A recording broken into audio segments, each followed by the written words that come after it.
Going now to Michelle Schneider and to Carol Roth, and a little bit more perspective on, I guess, what Susan was talking about. And it is, and Michelle, we'll start with you, to go back to the first part of our conversation, kind of an interesting time. It's always an interesting time, but try to gauge what the Federal Reserve is going to do, along with other central banks around the world. The ECB is finally going to raise rates, I think, later this week, first time in 11 years. And, you know, are they getting it right, these central bankers, or are they still behind the curve? What do you think from, as you view things right now?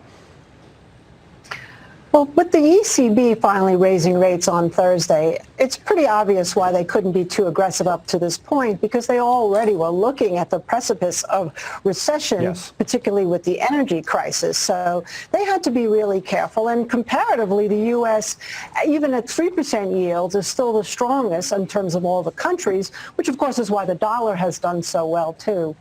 But I don't want anybody to get too complacent here, because even though the Fed may go easy on the 75 basis points is what the expectation, and I probably think that's accurate, we still have this notion, I think, that with the peak of inflation, that people think that there was somehow a peak in inflation. And we're definitely more skeptical about that, because we do think that there's problems with food, and Mother Nature can't be controlled, as we know. And in the energy crisis, we don't think that's necessarily going away, because OPEC's even admitting to some supply issues. So it really will be how aggressive can they get to control the parts of inflation that may not be controlled with higher interest rates. We're all trying to figure out this peak inflation. It's interesting, Carol. We did a story. I was in Mississippi last week talking to small business owners, and it was about restaurants, because Michelle brings up food, and they're still. One of the guys we spoke to was on the supplier side, like a vendor, helping out these restaurants get the produce that they need.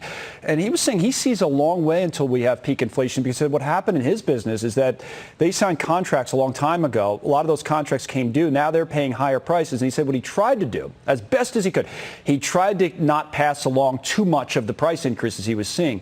But he says now, last month or 3 months, it's impossible to do that. And he has to pass along these price increases that were kind of stuck. And now the restaurants are hitting them, and they're another round of price increases there. So these guys, at least, just one anecdote of many, I guess, they see a long way until we hit peak inflation, largely because of the food component of it. Where do you think we are in the cycle? Yeah, I think it depends on people's definition of peak inflation. Does it mean that 9.1% is the highest number, or that we're really going to start to see a downward trajectory, and we know that words no longer have any meaning?